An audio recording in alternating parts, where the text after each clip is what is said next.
Uh, Assalamu alaikum. Hello, everyone. ওয়ালাইকুম I'm আসসালাম। Dr. Abbas Awad. We're here today with Pulse Session. আমাদের আজকের guest doctor Helaluddin sir এই মুহূর্তে National Institute of Mental Health and রিসার্চে আছেন এবং অ্যাথেনার চিফ কনসালটেন্ট হিসেবে আছেন। আমাদের আগেও স্যারকে নিয়ে একবার ইন্টারভিউ করার সৌভাগ্য হয়েছিল এবং আজকে স্যার আমাদের সাথে আবার ইন্টারভিউতে এসেছেন। So thank you so much sir. আসসালামু আলাইকুম, কেমন আছেন? ভালো আছি, এখন যতটুকু ভালো থাকা যায় এই সময়ে। জি স্যার, সবাই চেষ্টা করছি। তো সবার উদ্দেশ্যে জানিয়ে দিই, আজকে আমাদের আলোচনার বিষয় dealing with mental health during COVID-19 pandemic. আপনারা সবাই বর্তমান পরিস্থিতি এবং কোভিড-19 সম্বন্ধে জানেন, নতুন করে কিছু বলার নেই।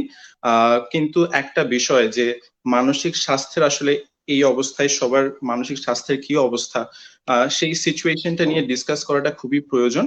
কিন্তু আসলে প্রায় প্রত্যেকটা দেশে আমরা দেখতে পাচ্ছি যে কোনো না কোনো জায়গায় প্রত্যেকটা দেশে আনপ্রিপেয়ার্ড, যেহেতু আনপ্রিপেয়ার্ড একটা স্টেট ক্রিয়েট হয়েছে।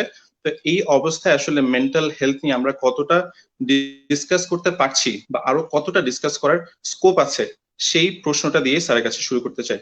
স্যার। ধন্যবাদ আপনাকে। আসলে এই করোনা ভাইরাসের কারণে যে কোভিড-19 রোগটির কথা আমরা বলছি, এই করোনা ভাইরাস বা কোভিড-19 রোগটি কিন্তু বৈশ্বিক মহামারী, প্যান্ডেমিক বলা হয়। অর্থাৎ পৃথিবীর প্রায় সবগুলো দেশে ছড়িয়ে পড়েছে এবং এটিকে মহামারী মানে মহাবিপর্যয়ের মতো, শুধু অসুস্থতা নয়, মারি অর্থ অসুস্থতা, আর মহামারী মানে অনেক বড় অসুস্থতা। সেটি কিন্তু কেবল প্রভাব শরীরের উপর পড়বে না, সেটির প্রভাব কিন্তু মানসিকভাবে পড়বে, সেটির প্রভাব আমাদের অর্থনীতিতে পড়বে, সেটির প্রভাব আমাদের সমাজে পড়বে, সেটির প্রভাব আমাদের রাজনীতিতে পড়বে। এবং মানসিক স্বাস্থ্যের অংশটুকু যদি আমরা খুব মানে সুনির্দিষ্ট থাকি, তাহলে এখানে আমরা বলবো যে কয়েকটি ক্যাটাগরিতে আমরা ভাগ করতে পারি এই মানসিক অসুস্থতাকে।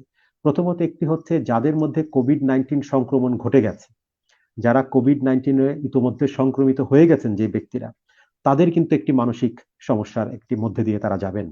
এবং সম্প্রতি চীন, সিঙ্গাপুর এবং অন্যান্য রাষ্ট্রে, ইউকে, এই রাষ্ট্রগুলোর কয়েকটি গবেষণাপত্রে কিন্তু আমরা দেখতে পাই যারা কোভিড-19 এ সংক্রমিত হয়েছেন তাদের মধ্যে 34% মানুষের মধ্যে উদ্বিগ্নতার লক্ষণ ছিল, 28% মানুষের মধ্যে বিষণ্ণতা ছিল, প্রায় 20%-এর উপরে মানুষের মধ্যে ঘুমের সমস্যা ছিল, আর কিছু মানুষের মধ্যে এক ধরনের আমরা বলি ওরিয়েন্টেশন কমে যাওয়া, ডেলিরিয়াসের লক্ষণ ছিল। অর্থাৎ কোভিড-19 যাদের সংক্রমিত ব্যক্তি তাদের মধ্যেও কিন্তু মানসিক সমস্যার লক্ষণ দেখা দেয়।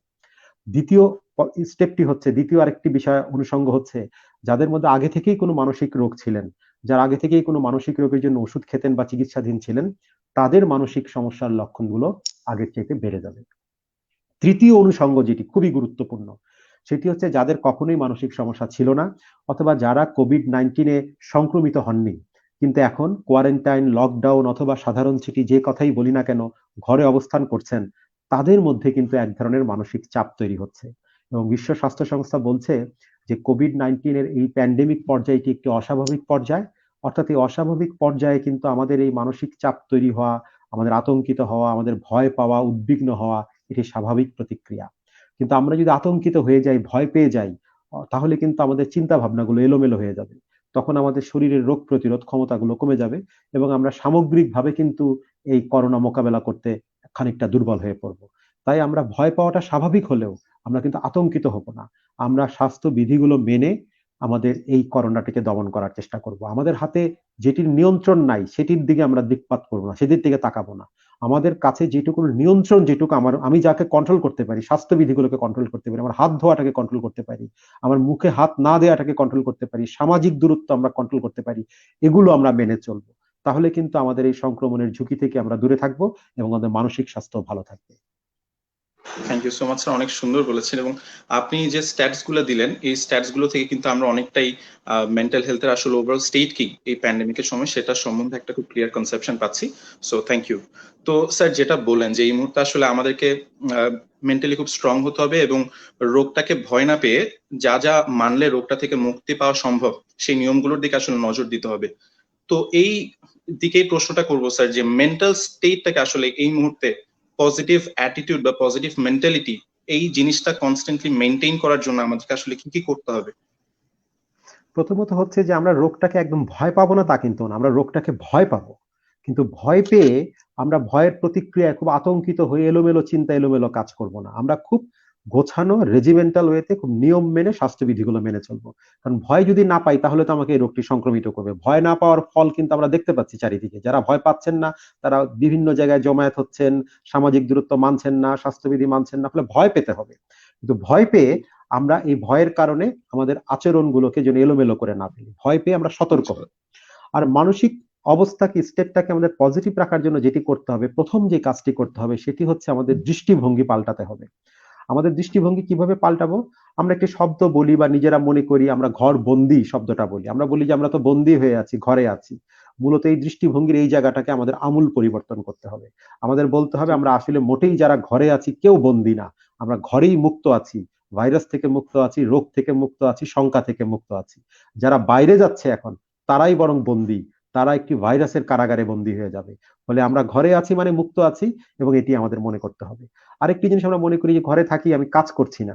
আমার মনে রাখতে হবে আপনার যতটুক বয়স হোক না কেন, যিনি 12 বছরের, যিনি 14 বছরের, যিনি 25 বছরের, যিনি 26 বছরের, যিনি 50 বছর বয়সের, তার মনে রাখতে হবে তার সারা জীবনের সবচেয়ে গুরুত্বপূর্ণ কাজটি তিনি এখন করছেন, সেটি হচ্ছে ঘরে থাকা।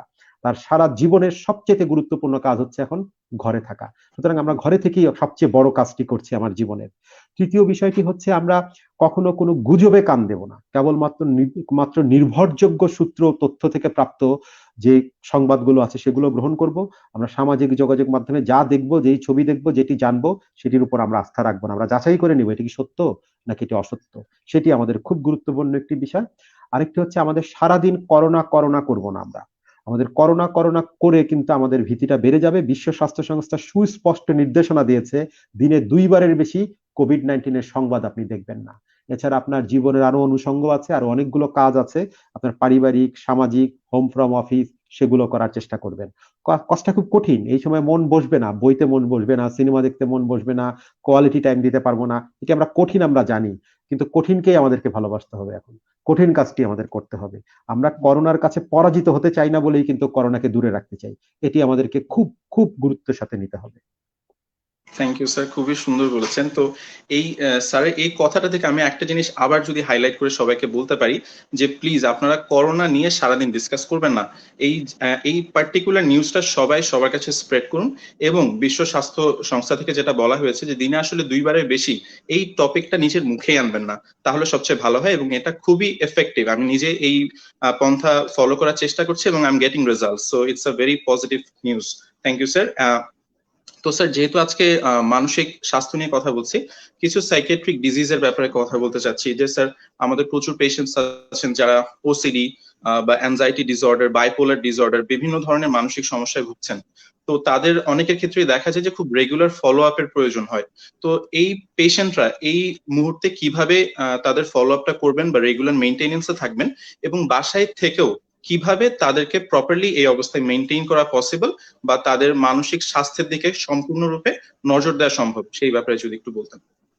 ধন্যবাদ আপনাকে। এখন যেটি করতে হবে আমাদের যে প্রাতিষ্ঠানিক মানসিক স্বাস্থ্য সেবা, আমাদের সরকারি পর্যায়ে জাতীয় মানসিক স্বাস্থ্য ইনস্টিটিউট অথবা আমাদের বঙ্গবন্ধু শেখ মুজিব মেডিকেল বিশ্ববিদ্যালয় মানসিক রোগ বিভাগ, সেখানে সীমিত আকারে হলেও কিন্তু আমাদের বহির্বিভাগ চালু আছে, জরুরি বিভাগ 24 ঘন্টা খোলা আছে এবং আমরা প্রয়োজন অনুযায়ী রোগীও ভর্তি করছি। ফলে প্রাতিষ্ঠানিক সেবাগুলো কিন্তু যে কেউ যে কোনো সময় নিতে পারেন। কিন্তু বেশিরভাগ চিকিৎসকদের প্রাইভেট চেম্বারটি কিন্তু সঙ্গত কারণেই বন্ধ আছে, কারণ প্রাইভেট চেম্বার এখন খোলা রাখাটা অত্যন্ত ঝুঁকিপূর্ণ। ফলে এটি বন্ধ রয়েছে বলে অনেক রোগীরা আমাদের কাছে হয়তো পৌঁছাতে পারছেন না। সেক্ষেত্রে আমরা বলবো যে আমাদের এখন কিন্তু আমাদের যে আইসিইউ সেটিও কিন্তু ইআইসিইউ হয়ে গিয়েছে। ইলেকট্রনিক পদ্ধতিতে কিন্তু আইসিইউ মেনটেন করা হয় সারা পৃথিবীতে অনেকগুলো জায়গাতে। ফলে আমরা বলবো আমাদের বাংলাদেশ কিন্তু এগিয়ে যাচ্ছে অনেক দিকে, এবং এগিয়ে যাওয়ার একটা দিক হচ্ছে যে ডিজিটাল প্ল্যাটফর্ম। এবং আমরা বলি যে মানসিক স্বাস্থ্য সেবা নেওয়ার জন্য ডিজিটাল প্ল্যাটফর্মকে আমরা ব্যবহার করতে পারি, এবং মানসিক রোগ বিশেষজ্ঞের সাথে আমাদের কিন্তু একটি সুবিধা আছে অন্যান্য অন্যান্য চিকিৎসকদের চাইতে। অন্যান্য চিকিৎসকদের অনেক সময় রোগীকে এক্সামিন করতে হয়, তার হৃৎপিণ্ডের শব্দ শুনতে হয়, তার ফুসফুসের শব্দ শুনতে হয়, তার লিভারটা দেখতে হয় কতটুকু বড় হয়েছে কতটুকু ছোট হয়েছে। আমাদের কিন্তু তুলনামূলকভাবে সেগুলো কম দেখতে হয়। আমাদের দেখতে হয় না তা না, কিন্তু তুলনামূলকভাবে কম দেখতে হয় মানুষকে এক্সামিন করার। সেক্ষেত্রে আমরা কিন্তু ডিজিটাল প্ল্যাটফর্মের মাধ্যমে একটা বড় অংশের রোগীকে কিন্তু আমরা সহায়তা দিতে পারি।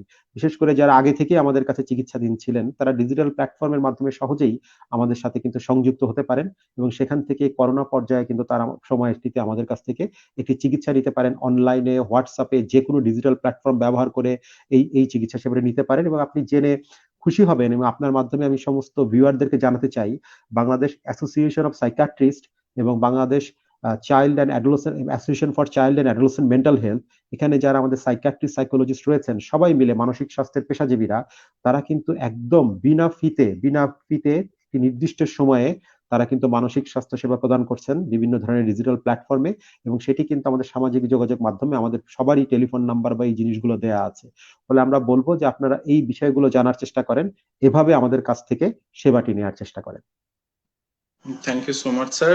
আপনি যেটা বলেছেন যে এই মুহূর্তে আসলে ডিজিটাল বা টেলিমেডিসিন প্ল্যাটফর্মের ইম্পর্টেন্সটা অনেক বেশি, এবং সেই ক্ষেত্রে আমরা যদি মানসিক স্বাস্থ্য নিয়ে বলি, যারা সাইকিয়াট্রিক পেশেন্টস আছেন, ফলো আপ দরকার, তাদের ক্ষেত্রে আসলে ডিজিটাল প্ল্যাটফর্মগুলো ইউজ করাটা খুবই কনভিনিয়েন্ট। কারণ অন্যান্য যে কোনো স্পেশালিটির ক্ষেত্রে বলা যায় কম্পারেটিভলি সাইকিয়াট্রি একজন স্পেশালিস্টের খুব কম প্রয়োজন হয় পেশেন্টকে ফিজিক্যালি এক্সামিন করাটা। তো এটা বলার জন্য ধন্যবাদ স্যার।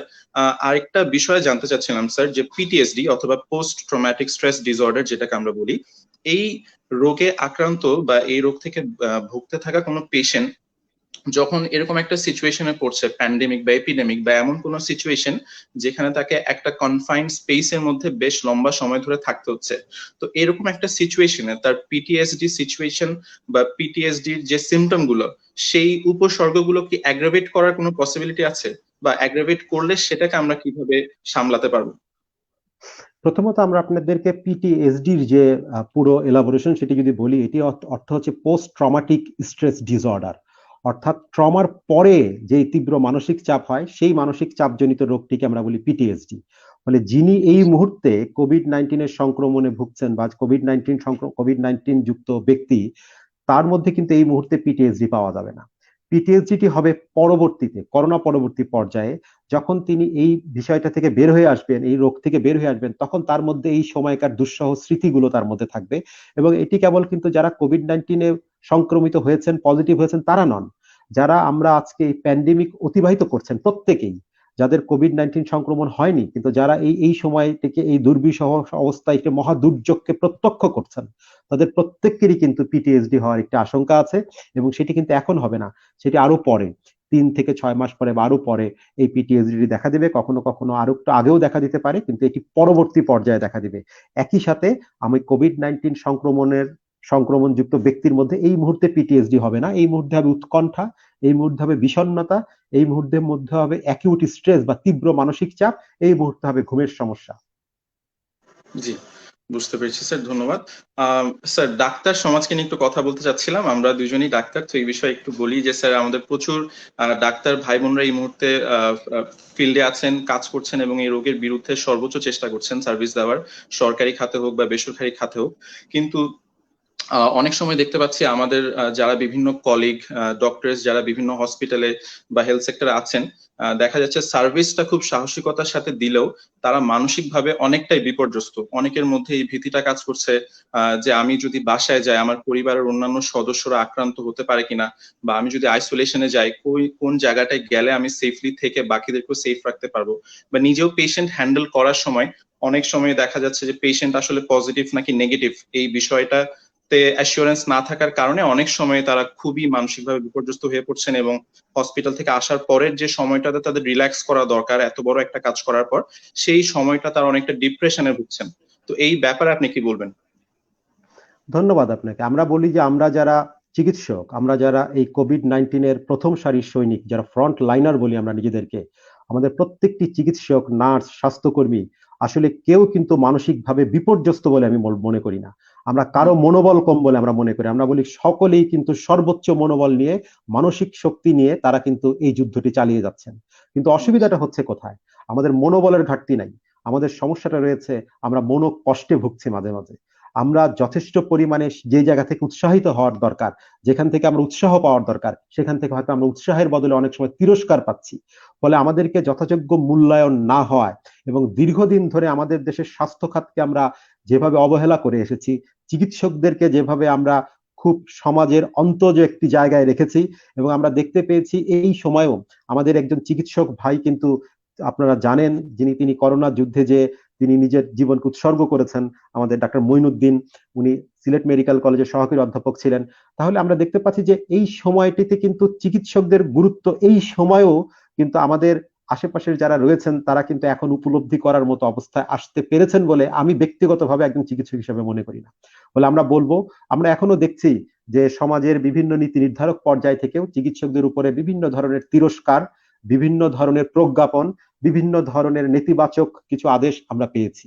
আমরা এও দেখতে পাচ্ছি যে চিকিৎসক নার্সদেরকে কিন্তু বাড়ি থেকে চলে যাওয়ার জন্য কেউ কেউ হুমকি দিচ্ছেন।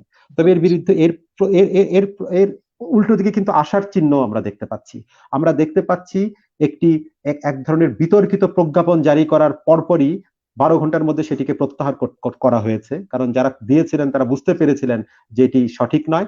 আমরা দেখতে পেয়েছি যে আমাদের ঢাকার মেট্রোপলিটনের পুলিশ কমিশনার মহোদয় এবং আইজি মহোদয় গত পরশুদিন কিন্তু একটি সুন্দর ঘোষণা দিয়েছেন যে যেই বাড়িওয়ালারা তাদের চিকিৎসক বা নার্সদেরকে বাড়ি থেকে চলে যেতে বলবে তাদের বিরুদ্ধে ব্যবস্থা নেবেন। ফলে আমরা মানে অন্ধকারের উল্টো দিকে আশার আলো দেখতে পাচ্ছি, কিন্তু আলোর রেখাটি খুব ক্ষীণ, অন্ধকারের পরিমাণই খুব বেশি আমরা দেখতে পাচ্ছি। ফলে আমরা বলবো যে চিকিৎসকদেরকে মনোবল কম বা মানসিকভাবে বিপর্যস্ত আমি কখনো মনে করি না। একজন চিকিৎসক কখনো তার মনোবল হারান না। যুদ্ধক্ষেত্রের সৈনিকের মতো সবসময় তার শেষ নিঃশ্বাস থাকা পর্যন্ত তার মনোবল অটুট থাকবে, তার মানসিকভাবে তিনি কখনো বিপর্যস্ত হবেন না। কিন্তু আমরা বলবো তাকে মনো কষ্ট দিয়ে তার পেছন থেকে বন্দুক ধরে আপনি তাকে যুদ্ধে পাঠাবেন, এটি কিন্তু কখনো কাম্য নয়। ফলে আমরা বলবো তার মনোবল বাড়াতে হলে তার মনো কষ্টটা কমাতে হবে। তার মনোবলের ঘাটতি নাই, তার মানসিক বিপর্যস্ত নন তিনি। তাকে আমরা বলবো যে তিনি মনো কষ্টের শিকার, আমরা যেন কোনো চিকিৎসক নার্সদেরকে এই মনো কষ্টের ভিতরে ফেলে না দিই। ধন্যবাদ স্যার, খুবই সুন্দর বলেছেন, কথাটা আমার খুবই পছন্দ হয়েছে এবং আমি আশা করব একজন ডক্টর হিসেবে নয়, একজন সচেতন নাগরিক হিসেবে আমি বাকিদের কাছে অনুরোধ করব যে আপনারা এই ব্যাপারটা একটু বুঝুন, যে ডক্টররা এই মুহূর্তে প্রচুর কষ্ট করছে এবং প্রচুর পরিমাণ ত্যাগ স্বীকার করে তারা সাহসিকতার সাথে এই পরিস্থিতির মোকাবেলা করছে। আপনারা নিজ নিজ অবস্থান থেকে তাদেরকে অনেক উৎসাহ দেন এবং তাদের থাকা খাওয়া বা বাড়িতে থাকা এই সেফটি গুলোর ব্যাপারে যতটুকু পারেন নিজ নিজ জায়গা থেকে হেল্প করার চেষ্টা করবেন। স্যার, আমার নেক্সট কোয়েশ্চেনটা হচ্ছে একটু টিনেজ সোসাইটিকে নিয়ে। আমি যদি ইভেন আমার এজের সাথেও আমার এখনকার টিনেজদের সাথে আমার নিজের এজের টিনেজ পিরিয়ডটা যদি কম্পেয়ার করি, তখনকার দিনে হয়তো আমরা ইমোশনকে এত বেশি ডিফাইন করাটা আসলে পারতাম না। আমার নিজের এখনো খুব ক্লিয়ারলি মনে আছে যে আমি যখন ক্লাস 10 বা 11-এ পড়তাম, ডিপ্রেশন বা নর্মাল স্টেট বা ইভেন নাম্বনেস, এই তিনটা স্টেটকে আসলে ডিফারেন্সিয়েট করার ক্যাপাসিটি আমার ছিল না। বাট এখনকার টিনেজরা খুবই কনসিয়াস এই ব্যাপারে এবং এটা আমরা খুব পজিটিভলি নেই। কিন্তু এইটার সাইড এফেক্ট হিসেবে এরকম একটা পরিস্থিতিতে একটা টিনেজ 18 বা 20 ইয়ার্স এর মানুষ যখন বাসায় সারাদিন বসে আছেন এবং অনেক ধরনের ইমোশনাল স্টেট একসাথে সে ডিল করছে, তখন কি ডিপ্রেশন বা সুইসাইডাল থট বেড়ে যাওয়ার কোনো সম্ভাবনা আছে? আমরা বলবো যে এখন কিন্তু আমি ব্যক্তিগতভাবে একজন শিশু কিশোর পারিবারিক মনোরোগ বিদ্যা বিভাগে আমি কাজ করি, আমি চাইল্ড সাইকিয়াট্রি আমার সাবজেক্ট। ফলে আমি কিন্তু আসলে এখন নিজে একজন টিনেজের মতোই চিন্তা করি, আমি নিজেকে একজন টিনেজ মনে করি এবং সেভাবেই তাদের তাদের চিন্তাটা করতে হলে আমি তাদের মতো করে চিন্তা করি, তাদের মতো করে ভাবি। তাদের মতো করে না ভাবলে আমি আসলে তাদের মনে পৌঁছাতে পারবো না। তারা কি ভাবে, তারা কি করে, সেটা আমি সবসময় সেই জিনিসটির দিকে খেয়াল রাখি। সেদিক থেকে আপনি ঠিক বলেছেন যে আপনার প্রজন্মের সময় আপনি যখন টিনেজে ছিলেন তখন যেটি মনে, আপনি খুব বেশি দিন আগে ছিলেন না, তো সেই জায়গা থেকে আপনি যা চিন্তা করতেন এখনকার টিনেজরা হয়তো খানিকটা পরিবর্তন করে। আর আমরা সেই আমাদের সেই সেই বয়সটিতে, আমি এখনো টিনেজ মনে করি নিজেকে মনের দিক থেকে, কিন্তু সেই বয়সটিতে আমরা যেভাবে চিন্তা করতাম, এখনকার সেই বয়সের কিশোর কিশোরীরা বা এখনকার তরুণ তরুণীরা কিন্তু চিন্তা ভাবনার দিক থেকে আমরা বলবো কোনো কোনো দিক দিয়ে অনেক ম্যাচিউর, আবার কোনো কোনো দিক দিয়ে খুব ভালনারেবল। আমরা এই কারণে ম্যাচিউর বলি যে তারা অনেক কিছুকে বুঝতে শিখেছে, তারা অনেক বাস্তববাদিতার মধ্য দিয়ে প্রবেশ করছে, তারা এই জগৎ সংসার সম্পর্কে আমাদের সবাইকার চাইতে অনেক বেশি ওয়াকিবহাল, অনেক বেশি জানেন, অনেক বেশি বোঝেন। আর কোনো কোনো দিকে তারা ভালনারেবল, এই কারণে আমরা বলবো তারা ইমোশনকে কন্ট্রোল করতে পারেন একটু কম আগের চাইতে। তাদের আইকিউ বেড়েছে কিন্তু ইকিউ খানিকটা কমে গেছে। আমি মনে করি তার ইকিউটা বাড়াতে হবে, ইমোশনাল কোয়াশনটা বাড়াতে হবে, নিজের আবেগকে ধরে রাখার ক্ষমতা, অন্যের আবেগকে বোঝার ক্ষমতা, সামষ্টিক আবেগকে ছড়িয়ে দেওয়ার ক্ষমতা। এই আবেগ নিয়ে খেলতে যেয়ে তারা কখনো কখনো একটু অনিয়ন্ত্রিত হয়ে পড়েন এবং সেই সময়টাতেই কিন্তু আপনি যে কথাগুলো বললেন যে অনেক সময় নিজের ক্ষতি করার প্রবণতা, নিজেকে আঘাত করার প্রবণতা, সেলফ হার্ম, এই সমস্যাগুলো কিন্তু ইদানিং কালে এই টিনেজ বা এদের মধ্যে খানিকটা বেড়েছে। আমরা বলবো যে প্রত্যেকটি মুদ্রার এপিঠ ওপিঠ আছে, ভালো মন্দ আছে। আমি দেখি যে এখনকার টিনেজদের ভালো দিকটি, পজিটিভ দিকটি আমি দেখতে চাই। তারা অনেক বেশি ভালো, অনেক বেশি সাহসী, অনেক বেশি জ্ঞানী, তারা অনেক বেশি বিজ্ঞানসম্মত, অনেক বেশি বাস্তবসম্মত, অনেক কিছু ভালো জানে। আমরা ভালো দিকগুলোকে তাদের যাতে চর্চা করে সেগুলোর চেষ্টা করব। আর আবেগের যে জায়গা থেকে তারা কখনো কখনো এই ধরনের আচরণ করে ফেলেন, সেগুলোর জন্য তো আমরা আছি। আমাদের কাছে আসুন, আমাদের সাহায্য নিন, আমরা আপনার আবেগের জায়গাটাকে অবশ্যই নিয়ন্ত্রণ করে দিব। জি, জি, এটাই বলতে চাই। আমারও সেম মেসেজ টিনেজারদের, যে please reach out to the elders, reach out to your parents, they are always there for you. এবং তারা তাদের জায়গা থেকে সবসময় সর্বোচ্চ চেষ্টা করে আপনাদেরকে সব ধরনের সাপোর্ট দেওয়ার। সো আপনারা প্লিজ কেয়ারফুল থাকবেন এবং আপনাদের লাইফকে এনজয় করবেন, এরকম একটা সিচুয়েশনে বাসায় বসেও যতটুকু এনজয় করা যায়। স্যার, আমার নেক্সট কোয়েশ্চেনটা ইজ রিলেট একটু সেন্সিটিভ টপিকে, যে আমাদের দেশে বা বিশ্বে প্রায় প্রত্যেকটা দেশেই এখনো প্রচুর পরিমাণ ড্রাগ অ্যাডিকশনের পেশেন্টস আছে, যাদের জন্য আমরা রিহ্যাব বা এরকম কোন অর্গানাইজেশনের হেল্প নেই, এবং তারা সেখানে বিভিন্ন সেশন বা কিছু কিছু ক্ষেত্রে লং ডিউরেশনের জন্য স্টে করে থাকেন। তো এই প্রেজেন্ট সিচুয়েশন আসলে একজন পেশেন্ট যদি কোনো কারণে মাদকাসক্ত হয়ে যায়, তার রিকভারির জন্য আপনি কি সাজেস্ট করবেন যে রিহ্যাবে যাওয়াটা এই মুহূর্তে খুব বেশি প্রয়োজনীয়, নাকি পারিবারিক ভাবে তাকে দেখাশোনা করে এই মুহূর্তে স্টেবল রাখাটা খুব বেশি ইম্পর্টেন্ট? এটা নির্ভর করবে তার মানসিক অবস্থা এবং আচরণের উপরে। একটি বিষয় হচ্ছে, সারা বিশ্বে কিন্তু এই মুহূর্তে একটি ঘটনা ঘটছে। বিশ্ব স্বাস্থ্য সংস্থা সতর্ক করেছে যে এই মানসিক চাপকালীন সময়ে ওদের দেশগুলোতে অ্যালকোহল গ্রহণের পরিমাণ বেড়ে গেছে এবং ড্রাগ অ্যাডিকশনের পরিমাণ বেড়ে গেছে। এটা একটা দিক। আবার একটা ভালো দিক আছে, যে লকডাউন অবস্থায় ঘরের বাইরে যেতে পারছে না, ফলে তার অ্যাভেলেবিলিটিটা কমে গেছে। সে সহজেই মাদক এখন সংগ্রহ করতে পারছে না, মাদকের চালান কমে গেছে, সহজেই মাদক চাইতে খেতে পারছে না, নিতে পারছে না। ফলে আমরা বলবো এটি নেগেটিভ পজিটিভ সব দিকই আছে লকডাউনের। ভালো দিকটা হলো এই মুহূর্তে কিন্তু আসলে, যেহেতু আমরা বলি যে মাদকাসক্ত নিরাময় বা পুনর্বাসন কেন্দ্র একটা অনেক ধরনের হাসপাতালের মতো, সেখানে অনেক মানুষকে একসাথে থাকতে হয়, অনেক মানুষকে একসাথে কাজ করতে হয়। ফলে সেই জায়গাটি কিন্তু এই মুহূর্তে নিরাপদ নয়, সামাজিক দূরত্বের জন্য নিরাপদ নয়। ফলে এখন কিন্তু বাসায় বসে, যদি খুব বেশি বড় সমস্যা না হয়, খুব যদি নিজের জীবনের উপরে হুমকি না হয়, যদি তাকে বাসায় ম্যানেজ করা একদমই অসম্ভব হয়, সেক্ষেত্রে তারা হাসপাতালে ভর্তি হতে পারেন বা মাদকাসক্ত নিরাময় কেন্দ্রে ভর্তি হতে পারেন। কিন্তু বেশিরভাগ ক্ষেত্রে আমাদের পরামর্শ থাকবে বাসায় থেকে চিকিৎসকের পরামর্শ নিয়ে, অনলাইন ডিজিটাল প্ল্যাটফর্মে পরামর্শ নিয়ে তারা কিন্তু চিকিৎসা সেবাটি গ্রহণ করতে পারেন। আর এই সময়টি আমরা বলবো, অনেক সময় মাদকাসক্ত যারা রয়েছেন তাদেরকে ঘরে আটকে রাখা যায় না। এখন তো সরকার চেষ্টা করছে আপনাদেরকে আটকে রাখার। ফলে পরিবারের যারা সদস্য রয়েছেন, যারা গার্জিয়ান রয়েছেন, তাদের পাশে এখন সরকার আছে যে আপনার পরিবারের সদস্যটিকে কিভাবে ঘরে আটকে রাখতে হবে তার জন্য। ফলে এই সময়টিতে ঘরে রেখে তাকে যদি আপনি চিকিৎসাগুলো দিতে পারেন, মাদকাসক্তির চিকিৎসাগুলো, সেটি কিন্তু একটা বাড়তি সুযোগ আপনার জন্য এসেছে। এবং আমরা বলি যে এখন কিন্তু মানুষের কাছে একটি মেসেজ পৌঁছানোর সুযোগ এসেছে আমাদেরকে।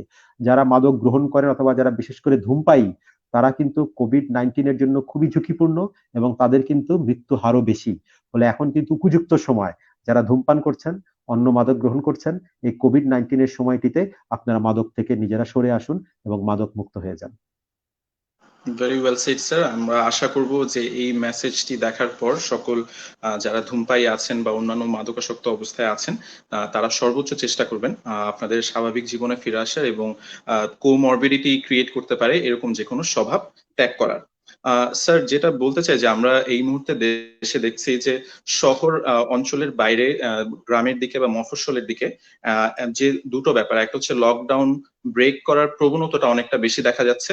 সেটার কারণ হিসেবে অনেকে বলছে খাদ্য সংকট, অর্থ সংকট, বেশ কিছু কারণের কথা বলা হচ্ছে। আরেকটা যে সমস্যা আমরা খুব রেগুলারলি এখন দেখছি, যে ডোমেস্টিক ভায়োলেন্সের রেট অনেকটাই বেড়ে গিয়েছে।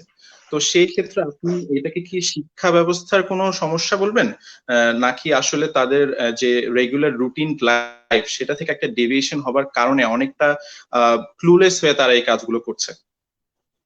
ধন্যবাদ আপনাকে। এক্ষেত্রে আমি প্রথম যেটি বলবো, এটি হচ্ছে আমাদের রিস্ক কমিউনিকেশন। আমাদের হেলথ কমিউনিকেশন বা রিস্ক কমিউনিকেশন আমরা বলি, সেই কমিউনিকেশনের একটা ঘাটতি রয়েছে। সেই ঘাটতির কারণেই মানুষ কিন্তু এই লকডাউন প্রথাটিকে মানছে না। রিস্ক কমিউনিকেশনের যে কতগুলো কম্পোনেন্ট আছে, কতগুলো অনুষঙ্গ আছে, বিশ্ব স্বাস্থ্য সংস্থা বলেছে তার প্রধান অনুষঙ্গ, প্রথম অনুষঙ্গটি হচ্ছে ট্রাস্ট ওয়ার্দি হতে হবে, বিশ্বস্ততা হতে হবে। কারা আপনাকে এই কথা বলছে? আমি একজন চিকিৎসক, আমি একজন মানসিক রোগ বিশেষজ্ঞ।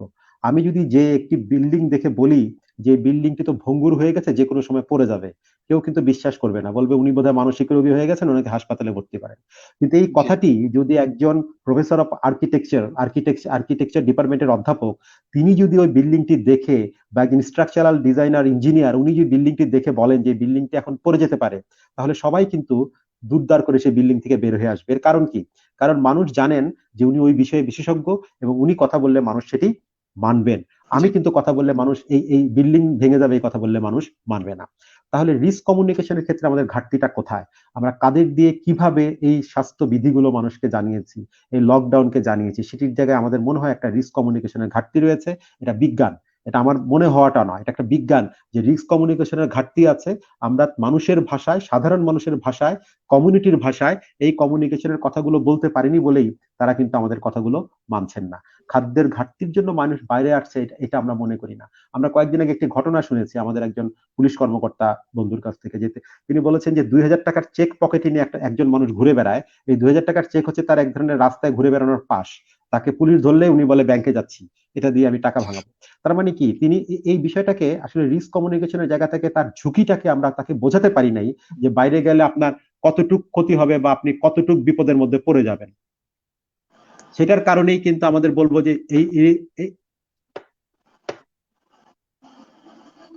এই রিস্ক কমিউনিকেশনের জায়গাটিতে আমাদের একটা ঘাটতি রয়ে গেছে। আমরা কি স্টুডিও থেকে বেরিয়ে চলে আসছি না? আছে এই রিস্ক জি, কমিউনিকেশনের জায়গাটাতে একটা ঘাটতি চলে আসছে। এবং এই কারণে আমরা বলি যে আমাদেরকে সঠিকভাবে যদি আমরা তার ঝুঁকিটিকে নিরূপণ করতে পারতাম, আমরা যদি তাকে বোঝাতে পারতাম। এবং এখানে আরেকটি হচ্ছে যে যিনি বলবেন তার দক্ষতা যোগ্যতা থাকতে হবে বলবার মতো, তার কথা উপর মানুষ আস্থা রাখবেন এবং এটি কালচারালি কম্পিটেন্ট হতে হবে। আমি যদি ধরেন এখন গ্রামাঞ্চলে যে বাংলাদেশের একদম প্রত্যন্ত গ্রামে যে বলি stay home stay home stay home, ওনারা স্টে হোমের অর্থ ওনারা বুঝবেন না। আমাদের দেশে স্টে হোম বলতে কি বোঝায় এটা ওনারা বুঝবেন। ওদের পরিষ্কার ভাবে ব্যাখ্যা করে বলতে হবে যে আগামী এত তারিখ পর্যন্ত আপনি আপনার ঘরের চৌহদ্দির বাইরে যাবেন না। আমরা সোশ্যাল ডিস্টেন্স মেনে চলুন, সামাজিক দূরত্ব মেনে চলুন, এই কথা আমরা তো অনুবাদ করে বলে ফেলতেছি WHO থেকে। অনুবাদ করে বললে হবে না, তাদেরকে বলতে হবে আপনি একজন ব্যক্তি থেকে আর একজন ব্যক্তি থেকে কমপক্ষে 6 ফুট দূরত্ব বজায় রাখুন বা ঘরের ভেতরে 3 ফুট দূরত্ব বজায় রাখুন। আমরা যে বাজারে 4 কোনা ঘর এঁকে চিহ্ন করে দিচ্ছি, মানুষ দেখা যাচ্ছে ওটাকে তাদের সিরিয়াল দেওয়ার স্যান্ডেল রেখে বাইরে যে আড্ডা দিচ্ছে। তার মানে তারা ওই ঘরের ভিতরে তার জুতাটাকে রাখছে, রেখে তারা আড্ডা দিচ্ছে আর এক জায়গায় ওই 4 কোনা ঘরের ভিতরে। অর্থাৎ এখানে আমাদের কালচারাল কম্পিটেন্সির অভাব রয়েছে। আমরা অবশ্যই কালচারাল কম্পিটেন্সির অভাব রয়েছে বলেই আমরা মানুষকে তার ভাষায় তার ঝুঁকিটাকে বোঝাতে পারি নাই। এটা আমাদেরই ব্যর্থতা। আমরা যদি তার ভাষায়, মানুষের ভাষায় তার ঝুঁকিটাকে বোঝাতে পারতাম, তাহলে মানুষ কিন্তু এই লকডাউন ভেঙে বাইরে পৌঁছাতো না। এখানে আমি মানুষকে অসচেতন বলবো না, এটাকে আমরা বলবো আমাদের নিজেদের এক ধরনের অদক্ষতা, আমাদের দক্ষতার ঘাটতি, আমাদের রিস্ক কমিউনিকেশনের ঘাটতি। এই কারণেই মানুষ কিন্তু রাস্তায় চলে যাচ্ছে। খুবই সুন্দর বলেছেন স্যার। এই জিনিসগুলো আসলে সবারই দরকার বোঝাটা, এবং আমরা শহরে যারা আছি বা যাদের কাছে টেকনোলজিটা এই মুহূর্তে ইজিলি অ্যাভেলেবল, তারা আসলে যে পরিমাণ খবর বা সংবাদ পাচ্ছি, বাইরের মানুষরা কিন্তু ততটা পাচ্ছে না। সো সংশ্লিষ্ট কর্তৃপক্ষ আশা করব যে খুব শীঘ্রই আপনার কথাগুলো বুঝবে এবং সেই অনুযায়ী বাকি সবাইকে তারা বোঝাবে এবং অনুপ্রাণিত করবে যাতে লকডাউনের নিয়মগুলো তারা মেনে চলতে পারে। স্যার, এই মুহূর্তে আমরা জানি যে দেশে প্রচুর পরিমাণ মানসিক স্বাস্থ্য নিয়ে কাজ হয়, রিসার্চ চলছে, এবং অনেক হসপিটাল এবং প্রাইভেট এন্ড গভর্নমেন্ট অর্গানাইজেশনস আছে যারা বিভিন্ন ধরনের মানসিক রোগ বা স্বাস্থ্য নিয়ে কাজ করে থাকে। তো এই প্যান্ডেমিক সিচুয়েশনে আসলে শুধু বাংলাদেশে না, বিশ্বের যে কোনো দেশেই এই মানসিক স্বাস্থ্য সম্পর্কিত যেসব অর্গানাইজেশন, তাদের কাজের পরিধিটা আসলে এই মুহূর্তে কি, এবং কি কি ভাবে তারা এই কাজের পরিধিটা আরো বাড়াতে পারে, সেই ব্যাপারে যদি কিছু উপদেশ দিতেন।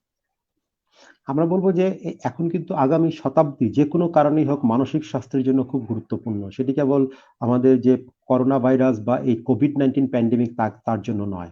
এর আগেই কিন্তু বিশ্ব স্বাস্থ্য সংস্থার একটি এস্টিমেশন ছিল যে ২০৩০ সালে বিষণ্ণতা হবে বিশ্বের সবচাইতে গুরুত্বপূর্ণ একটি রোগ। তার মানে হচ্ছে আমাদের বিষণ্ণতাকে লড়াই করতে হলে, এবং এই যে কোভিড-19 এটি আমাদের জন্য একটি বাড়তি বোঝা হয়ে আসছে যে মানসিক স্বাস্থ্যের জন্য।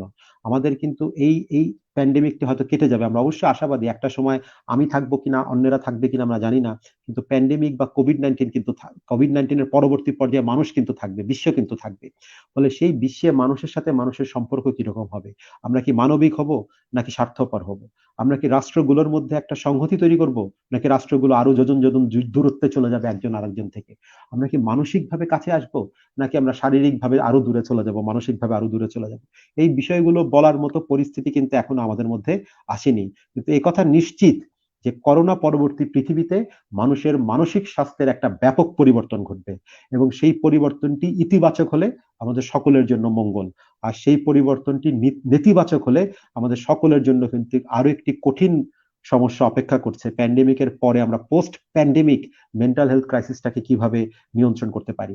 সেক্ষেত্রে আমি বলবো আমাদের দেশ অনেকখানি পিছিয়ে ছিল, অনেকখানি পিছিয়ে আছে, তবে আমি খুবই আশাবাদী।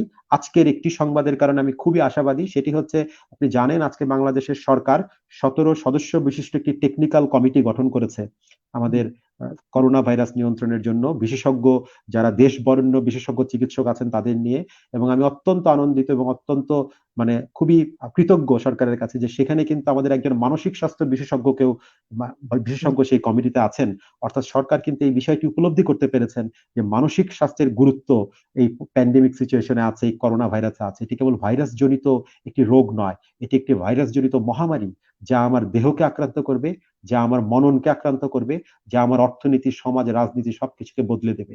ফলে এই সময়ে মানসিক স্বাস্থ্যের গুরুত্বকে অস্বীকার করার কোনো উপায় আমাদের নাই। জি, ভেরি ওয়েল সেড স্যার। এই ব্যাপারটাতে আসলে সবাইকে বলা উচিত যে এই মুহূর্তে কোভিড-19 প্যান্ডেমিক বিশ্ব জুড়ে আসলে সবাই আতঙ্কিত, শঙ্কিত, বাট এই বিপদটা একদিন না একদিন কেটে যাবে। কিন্তু এই সমস্যার পরে যে mental health disease and problems related বিশাল একটা সিচুয়েশন হয়তো ক্রিয়েট হবে, যেটা ডিল করার জন্য আমার বা সবারই মনে হচ্ছে যে এখন থেকেই বেশ কিছু বড় স্টেপ নিয়ে রাখা দরকার, গভর্নমেন্ট সেক্টরে হোক বা প্রাইভেট সেক্টরে হোক। তো স্যারের কথা শুনে আমরা অনেকটা আশার আলো দেখলাম যে আজকের কমিটিতে একজন মানসিক স্বাস্থ্য বিশেষজ্ঞ ছিলেন। তো আশা করি এই ক্ষেত্রে আমরা খুবই ভালো কিছু পদক্ষেপ দেখবো সরকারের পক্ষ থেকে। স্যার, একটা গুরুত্বপূর্ণ বিষয়ে কথা বলতে চাই যে আমরা এখন সারা বিশ্বে দেখছি বড় বড় কোম্পানি বা ছোট যে কোনো কোম্পানি ম্যাক্সিমাম কেসে দেখা যাচ্ছে যে হোম অফিসে মুভ করেছে। তো তারা বিভিন্ন অনলাইন প্ল্যাটফর্মের মাধ্যমে হোম অফিস করছেন।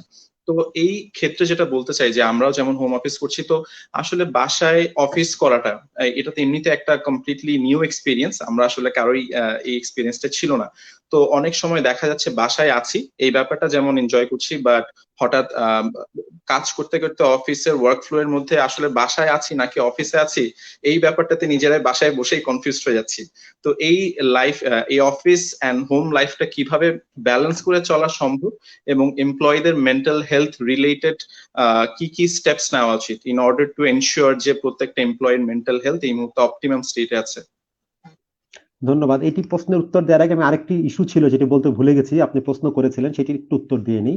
আপনি ডোমেস্টিক ভায়োলেন্সের কথা বলছিলেন যে এই সময় ডোমেস্টিক ভায়োলেন্স বেড়ে গেছে। এটি কিন্তু একটি গবেষণায় প্রমাণিত, আমাদের দেশে না, আমাদের 11টি দেশে, চীন সহ, আর্জেন্টিনা, চীন, কানাডা, সিঙ্গাপুর সহ বেশ কয়েকটি দেশে গবেষণায় দেখা গেছে যে এই গত 3 মাসে, জানুয়ারি, ফেব্রুয়ারি, মার্চ মাসে ওই সমস্ত দেশগুলিতে লকডাউন বা কোয়ারেন্টাইনের পরে ডোমেস্টিক ভায়োলেন্স বা ভায়োলেন্স এগেইনস্ট উমেন, নারীর প্রতি সহিংসতা 25 থেকে 33% বেড়ে গেছে অক্টোবর, নভেম্বর, ডিসেম্বরের তুলনায়, বিগত 3 মাসের তুলনায়। আমাদের দেশেও যে এই হারটি বাড়বে না সেটি কিন্তু আমরা বলতে পারবো না। এক্ষেত্রে আমাদের উপদেশ হচ্ছে যে আমাদের সামনে অনেক বড় বিপদ অপেক্ষা করছে, সেটি হচ্ছে করোনা ভাইরাস। এই সময় আমাদের সমস্ত মনোযোগ করোনা ভাইরাসকে ঠেকানোর জন্য দিতে হবে। বাড়িতে যে কোনো ছোটখাটো ইস্যুতে তর্ক বিতর্কে যেন আমরা জড়িয়ে না পড়ি, অন্যের মতামতকে যেন আমরা মূল্য দিই। বড় বিপদের সময় ছোটখাটো বিপদগুলোকে যেন আমরা একটু এড়িয়ে চলি, ছোটখাটো যে কোনো তর্ক বিতর্কের মধ্যে যেন আমরা যাব না, এটি হচ্ছে একটা গুরুত্বপূর্ণ বিষয়। সেই জিনিসটি যদি আমরা করতে পারি তাহলে কিন্তু আমরা ডোমেস্টিক ভায়োলেন্স থেকে দূরে থাকবো। আর করোনা ভাইরাস কিন্তু কেবল আমাদের ডোমেস্টিক ভায়োলেন্স বাড়াচ্ছে সেটি নয়, আমাদের কিন্তু অনেককে সুযোগ করে দিয়েছে পরিবারের আরো কাছাকাছি চলে আসার, পারিবারিক বন্ধনটিকে আরো দৃঢ় করার, পরিবারকে সময় দেওয়ার। ফলে আমরা ইতিবাচক দিকটিও দেখবো। এরপরে আসি আপনার হোম অফিসের ক্ষেত্রে, যেটি আপনি বললেন। হোম অফিসের ক্ষেত্রে আপনি বললেন আপনি সৌভাগ্যবান যে আপনি হোম অফিস করতে পারছেন। আমরা কিন্তু আসলে হোম অফিস করতে পারছি না। আমি চিকিৎসক, আপনিও চিকিৎসক, আমি কিন্তু হোম অফিস করতে পারছি না। আমাকে কিন্তু হাসপাতালে যেতে হচ্ছে এবং সেক্ষেত্রে আমাকে প্রিপারেশন নিয়ে যেতে হচ্ছে। তবে যারা হোম অফিস করছেন তাদের জন্য আমাদের পরামর্শগুলো রয়েছে, সেটি হচ্ছে হোম অফিস করলেও আমরা আমাদের দৈনন্দিন রুটিন গুলোকে খুব বেশি পরিবর্তন করব না। অর্থাৎ সারাদিন ঘুমিয়ে থাকবো আর সারা রাত জেগে থাকবো তা কিন্তু হবে না। আমাদেরকে রাতে পর্যাপ্ত ঘুমাতে হবে এবং দিনের বেলা সক্রিয় থাকতে হবে। হোম অফিসটা দিনের বেলাতেই অফিস টাইমই করতে হবে এবং রাতের জি। বেলা আরেকটি জিনিস হচ্ছে হোম অফিস যখন আমি করব তখন বিছানায় শুয়ে শুয়ে আমার পাশে পেটের উপর ল্যাপটপটা রেখে অফিসের কাজ করব তা হবে না। আমাকে টেবিল চেয়ারে বসে দাপ্তরিক পোশাক পরে উপযুক্ত আলোতে বসে সেই কাজটি করতে হবে।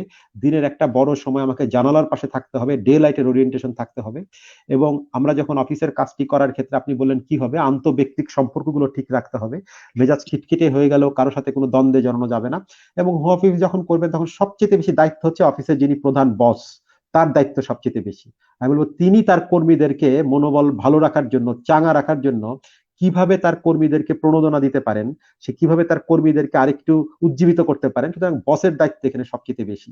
বস যদি এখানে খুব বেশি দায়িত্বপূর্ণ আচরণ করেন তাহলে কিন্তু কর্মীরা বাড়িতে থেকেও মনোবল হারাবে না এবং তারা কিন্তু খুব ভালো একটি টিমের মধ্য দিয়ে কাজ করতে পারবে। ফলে আমি মূল দায়িত্বটা দিয়ে দিব এখানে যিনি অফিসের প্রধান রয়েছেন, অফিসের যিনি বস আছেন, বসকে। জি, thank you sir, very well said. তো স্যার আমরা এই ব্যাপারে আগেও অলরেডি এই ডিসকাশনে বলেছি যে আসলে এই মুহূর্তে যে কোনো রোগ সংক্রান্ত বা স্পেশালি যেহেতু আমরা মানসিক স্বাস্থ্য নিয়ে আজকে কথা বলছি, ওভারঅল সাইকিয়াট্রি অ্যাসপেক্টে এই মুহূর্তে অনলাইন কনসালটেশন বা ডিজিটাল প্ল্যাটফর্মের কতটা ইউটিলাইজেশন করা সম্ভব? আমরা বলবো এখন তো একটা সুযোগ আসছে এবং আমরা বলেন যে করোনা ভাইরাসের পরে আমাদের অনেক বিহেভিয়ার কিন্তু পরিবর্তন হবে, আমাদের অনেক আচরণ পরিবর্তন হবে। আগামী 5-10 বছর হয়তো আমরা কারোর সাথে হ্যান্ডশেক করবো না, এটি হয়ে যাবে, করমর্দন বন্ধ হয়ে যাবে। আগামী 5 বছরে মানুষ করমর্দন কাকে বলে এটা ভুলে যাবে। এরপরেও করোনা পরিস্থিতি ঠিক হয়ে গেল এবং আমাদের এই যে হেলথ কেয়ার সার্ভিস নেওয়ার ক্ষেত্রে অনেক পরিবর্তন ঘটবে। মানুষ যে যখন তখন যে কোনো প্রয়োজনে হাসপাতালে ছুটে যেত সেই প্রয়োজনীয়তা কমে যাবে। অনেক কিছু আছে যেটা হাসপাতালে না গেলেও হয়, হাসপাতালে না যেয়েও যে চিকিৎসাটি নেওয়া সম্ভব সেই চিকিৎসা নেওয়ার চেষ্টা মানুষ করবে। ফলে আমরা বলবো ডিজিটাল প্ল্যাটফর্মের জন্য, ডিজিটাল প্ল্যাটফর্মে স্বাস্থ্যসেবা দেওয়ার জন্য করোনা ভাইরাস কিন্তু একটা উপযুক্ত ক্ষেত্র। এই সময়টিতে কিন্তু একটি সুযোগ এসেছে ডিজিটাল প্ল্যাটফর্মকে জনগণের সেবায় নিয়োজিত করার। আমরা এটিকে কিন্তু কোনো ধরনের আমরা প্রফিটেবল একটি বিষয় বলে মনে করব না। আমরা মনে করব এখন এই পর্যায়ে ডিজিটাল প্ল্যাটফর্ম মানুষের পাশে যেয়ে মানুষের বন্ধু হয়ে এবং সম্পূর্ণভাবে এই যুদ্ধে একজন সৈনিক হিসাবে ডিজিটাল প্ল্যাটফর্মগুলো এই যুদ্ধে সামিল হবে এবং সম্পূর্ণ একদম মানে কোনো কোনো অলাভজনক ভাবে ডিজিটাল প্ল্যাটফর্ম গুলো মানুষের সেবায় এগিয়ে আসবে এবং এই যখন করোনা কেটে যাবে তখন তারা আবার সেটিকে প্রফিটেবল করুক, কিন্তু এখন আমরা বলবো একদম নন প্রফিটেবল ওয়েতে এই ডিজিটাল প্ল্যাটফর্মের ব্যবহার করে দেশের মানুষের পাশে যদি তারা আসতে পারেন তাহলে কিন্তু আমরা বলবো সেই ডিজিটাল প্ল্যাটফর্মটি পরবর্তীতে কিন্তু মানুষের কাছে গ্রহণযোগ্য হবে। আমরা সেই জায়গা থেকে ডিজিটাল প্ল্যাটফর্মের অবশ্যই সাফল্য কামনা করি এবং ডিজিটাল প্ল্যাটফর্মকে আমরা আরো গণবান্ধব, জনবান্ধব এবং মানুষের কাছাকাছি ও মানবিক হবার জন্য আহ্বান জানাই। থ্যাংক ইউ স্যার, এর চেয়ে সুন্দরভাবে আসলে বলা সম্ভব না। আর স্যারের কথার সূত্রেই বলতে চাই, আমরা pulse health care service online consultation এবং টেলিমেডিসিন নিয়ে বিগত 2 বছর ধরে খুব কঠোরভাবে চেষ্টা করে যাচ্ছি মানুষের কাছে সেবা পৌঁছানোর জন্য। এবং এই এখন পরিস্থিতি অনুযায়ী আমরা অনেক ধরনের কিছু অফার ক্রিয়েট করেছি পেশেন্টদের জন্য, যাতে তারা খুব কস্ট এফেক্টিভ ওয়েতে আমাদের সেবাগুলো গ্রহণ করতে পারে। মাত্র 99 টাকায় আমরা একটা প্যাকেজ ক্রিয়েট করেছি যেখানে একজন পেশেন্ট 24 ঘন্টা সপ্তাহে 7 দিন টেলিমেডিসিন সেবা নিতে পারবে করোনা সম্পর্কিত যে কোনো সমস্যার জন্য। এবং ভিডিও কনসালটেশন প্ল্যাটফর্ম আছে। তাছাড়া বিএসএমএমইউ এর সাথে আমরা রিসেন্টলি কোলাবোরেট করেছি এবং বিএসএমএমইউ এর একটা হটলাইন আমাদের অ্যাপে অ্যাভেলেবল, যেখানে পেশেন্টরা রোববার থেকে বৃহস্পতিবার পর্যন্ত বিনামূল্যে অডিও সেবা গ্রহণ করতে পারবে। স্যার লাস্ট একটা কোয়েশ্চেন করতে চাই, এটা আমাদের সবার কনসার্ন। পার্সোনালি আমার কাছে খুব গুরুত্বপূর্ণ একটা প্রশ্ন। যাদের সিচুয়েশনের কারণে অনেকেরই বাবা মা বা বৃদ্ধ বয়সী যারা আছেন তারা ছেলে মেয়েদের কাছ থেকে আলাদা হয়ে বাসায় আটকা পড়েছেন। আমি নিজেও সেই দলে আছি। আমার বাবা মা এই মুহূর্তে চিটাগাং এ একাই আছেন বাসায় এবং তাদের বাসায় সাপোর্ট দেওয়ার মতো কোনো মানুষও নেই। তো তাদেরকে আমি সর্বোচ্চ চেষ্টা করছি মনোবল শক্ত রাখার এবং সাপোর্ট দেওয়ার। বাট উনাদের পার্সপেক্টিভ থেকে ওনারা আসলে কি কি করতে পারে এই মুহূর্তে, আসলে যেহেতু সারাদিন বাসায় আছে, কি কি করলে তারা ডিপ্রেশন রিলেটেড যে কোনো ইস্যু থেকে মুক্তি পাবে?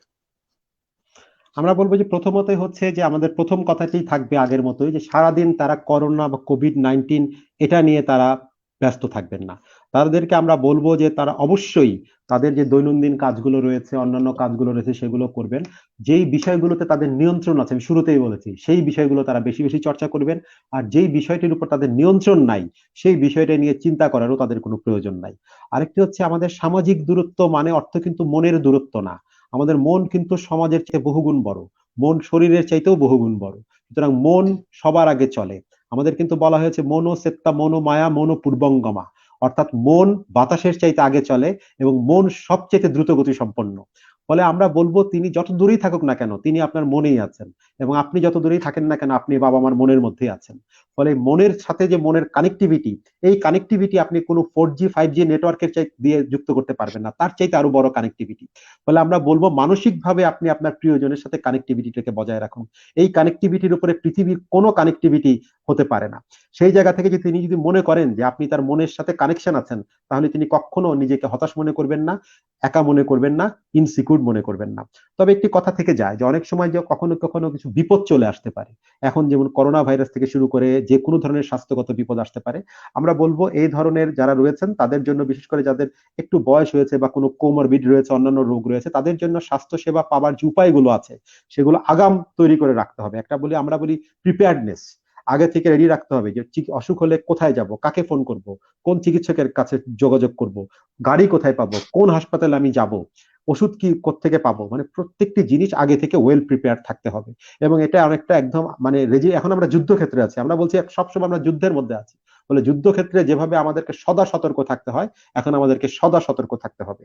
এবং পরিবারের সদস্যদের প্রতি আমরা বলবো যে এখন কারোর প্রতি কোনো ধরনের কটু কথা বলা, কাউকে একটু জোরে শাউট করে কথা বলা, কাউকে দায়ী করা বা কাউকে স্টিগমাটাইজ করা, সেটাও করা যাবে না।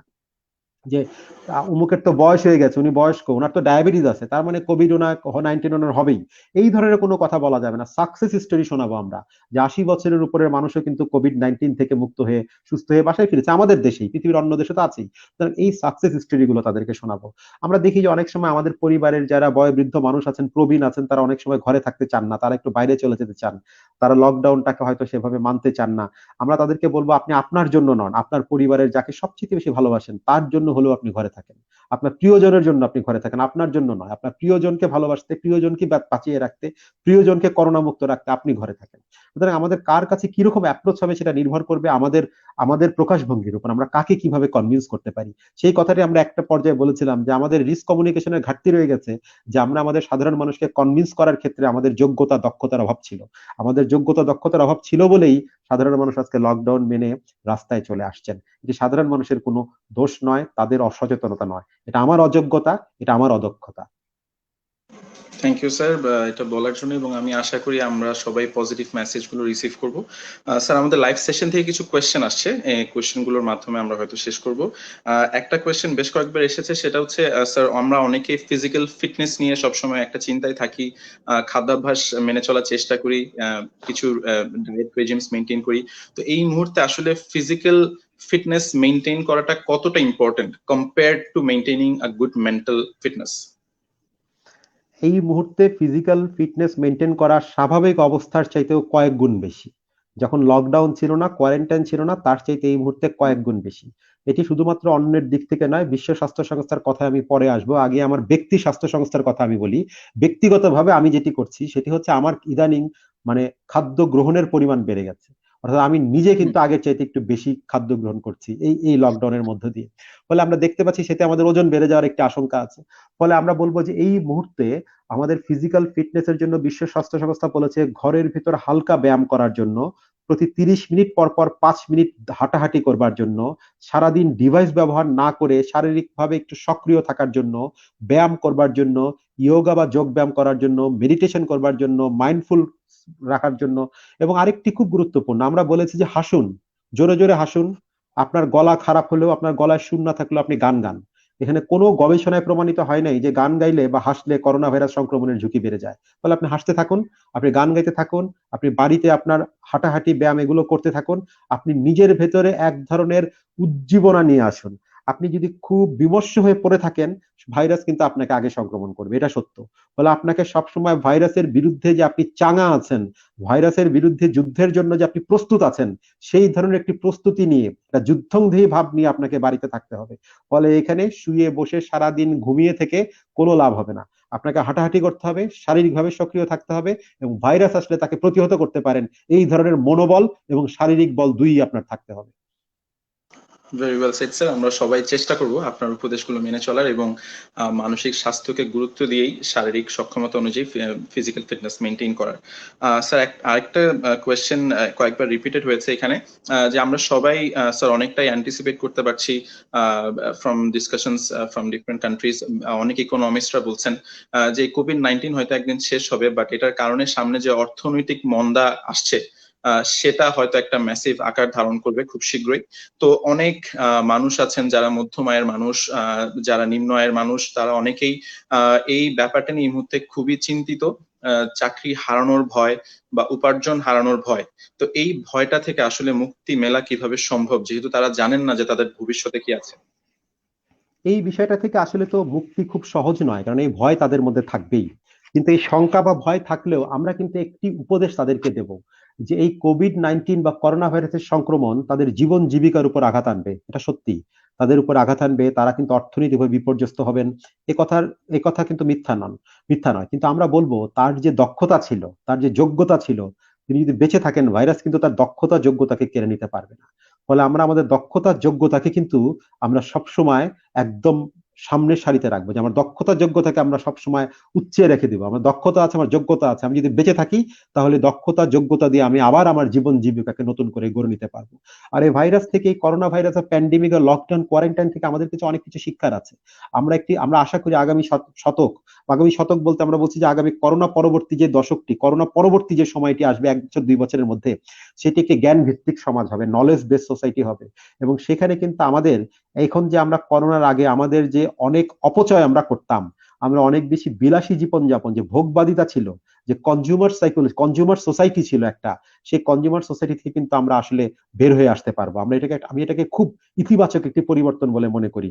আমার প্রয়োজনের চাইতে অধিক ব্যয় করা, অপব্যয় করা, বিলাসী জীবনযাপন করা, সেই জিনিসগুলো থেকে আমরা কিন্তু বের হয়ে আসতে পারবো। এবং সেখানে যদি আসতে পারি, আমাদের অমর্ত্য সেন কিন্তু একটা কথা বলেছিলেন, যে দুর্ভিক্ষ হয় কিন্তু সম্পদের অভাবে না, দুর্ভিক্ষ হয় সম্পদের বৈষম্যমূলক বন্টনের অভাবে। ফলে আমরা মনে করি আগামী পৃথিবীতে সম্পদের এই বৈষম্যমূলক বন্টন কিছুটা হলেও কমে আসবে। সম্পদের বৈষম্যমূলক বন্টন যখন কমে আসবে, আমরা যদি জ্ঞান ভিত্তিক একটি সমাজ তৈরি করতে পারি, তাহলে সেই করোনা মুক্ত পৃথিবীতে আমি আপনি বেঁচে থাকি বা না থাকি, সেই পৃথিবী কিন্তু একটি সাম্যের পৃথিবী হবে। আমরা বলবো সেই পৃথিবী একটি বিজ্ঞান মনস্ক পৃথিবী হবে। সেই পৃথিবী স্বাস্থ্যকে গুরুত্ব দিবে, সেই পৃথিবী বিজ্ঞানকে গুরুত্ব দিবে, সেই পৃথিবীতে আণবিক বোমার কোনো গুরুত্ব নাই। এখন দেখেন যাদের হাতে বড় বড় আণবিক বোমা আছে, তারা কিন্তু সে আণবিক বোমা দিয়ে এই করোনা ভাইরাসকে মোকাবেলা করতে পারছে না। যাদের মাথায়, যাদের কাছে সে স্বাস্থ্য বিজ্ঞান ছিল, সে কিউবার মতো রাষ্ট্র, সেই কিউবার মতো রাষ্ট্র কিন্তু তাদের কোনো আণবিক বোমা নাই, কিন্তু তাদের স্বাস্থ্যকে তারা গুরুত্ব দিয়েছিল, বিজ্ঞানকে তারা গুরুত্ব দিয়েছিল, তারা কিন্তু করোনাকে জয় করতে পেরেছে। ফলে আগামী পৃথিবীকে এই অভিজ্ঞতা থেকে আমাদেরকে শিক্ষা নিতে হবে, ইতিহাস থেকে শিক্ষা নিতে হবে, যে আমরা কিসে আমাদের অর্থটাকে বিনিয়োগ করব, শ্রমকে বিনিয়োগ করব, মেধায় বিনিয়োগ করব। সে আমরা কি অস্ত্রের পেছনে করব, না স্বাস্থ্যের পেছনে করব? আগামী পৃথিবীতে যারা আজকের ডেইলি ওয়েজ অর্নার, যারা এখন আশঙ্কায় করছেন, অবশ্যই তারা একটি মন্দায় যাবেন। কিন্তু আমরা বলবো তাদের দক্ষতা যোগ্যতাকে যদি তারা আবার কাজে লাগাতে পারেন, তাহলে নিশ্চয়ই তারা আবার ঘুরে দাঁড়াতে পারবেন। কারণ মানুষ ঘুরে দাঁড়াবেই, এটিই মানুষের বৈশিষ্ট্য। এই জন্যই মানুষ কিন্তু সৃষ্টির সেরা জীব। ধন্যবাদ স্যার, খুবই ভালো বলেছেন। আমরা এই এই মেসেজটা সবার কাছে পৌঁছে দেওয়া উচিত, যারা চিন্তিত যে জ্ঞান নির্ভর এবং শিক্ষা নির্ভর একটি জাতি কখনোই আর্থসামাজিক কোনো সমস্যার কাছে নত হবে না। তারা এগিয়ে যাবে এবং নিজের দক্ষতার উপর বিশ্বাস রাখলে আসলে যত সমস্যা আসুক সেই সমস্যা থেকে উত্তরণ সম্ভব। অনেক ধন্যবাদ স্যার আপনাকে, আজকে খুব মূল্যবান কিছু সময় আমাদেরকে দিয়েছেন। আপনার সাথে আগেও ইন্টারভিউ হয়েছিল আমাদের এবং আমরা খুবই খুশি হলাম আপনি আবার এসেছেন। স্যারের একটা ইন্টারভিউ আমি দেখেছিলাম রবির 10 মিনিট স্কুলে, মন সম্পর্কিত। সেটাও আমি সবাইকে বলবো এই করোনার প্যান্ডেমিক সিচুয়েশনে বাসায় বসে দেখবেন, খুবই কাজে দিবে। এবং ধন্যবাদ স্যার, আপনাকে ধন্যবাদ জানিয়ে শেষ করতে চাই এবং সবাইকে বলতে চাই যে পালস হেলথ কেয়ার সার্ভিসেস আমাদের যে অ্যাপটা আছে, এই অ্যাপে স্যারের ভিডিও কনসালটেশন আপনারা নিতে পারেন। এবং এই মুহূর্তে ডিজিটাল প্ল্যাটফর্ম বা টেলিমেডিসিন সম্বন্ধে স্যার যে এনকারেজিং ওয়ার্ডস গুলো আমাদেরকে দিল, সেই ওয়ার্ডস গুলো আমরা মাথায় রাখার চেষ্টা করব এবং চেষ্টা করব টেলিমেডিসিনের মাধ্যমে যতটা সম্ভব স্বাস্থ্য খাতে সাহায্য করার। ধন্যবাদ স্যার।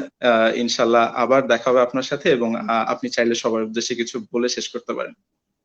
ধন্যবাদ আপনাদেরকে। আমরা মনে করি আমরা সবাই মিলে একসাথে যদি কাজ করতে পারি, তাহলে আমাদের অসাধ্য কিছুই নাই। আমরা অবশ্যই এই করোনা ভাইরাসকে প্রতিরোধ করতে পারবো, মানসিক চাপ মুক্ত থেকেই করতে পারবো, এবং সবাই মিলেই করতে হবে। এটি হোল সোসাইটি অ্যাপ্রোচ, কারো একার পক্ষে সম্ভব নয়। সবাইকে শুভেচ্ছা, এবং পালস হেলথ কেয়ারকেও আমার শুভেচ্ছা। Doctor Hilaluddin Ahmed sir, thank you. ধন্যবাদ।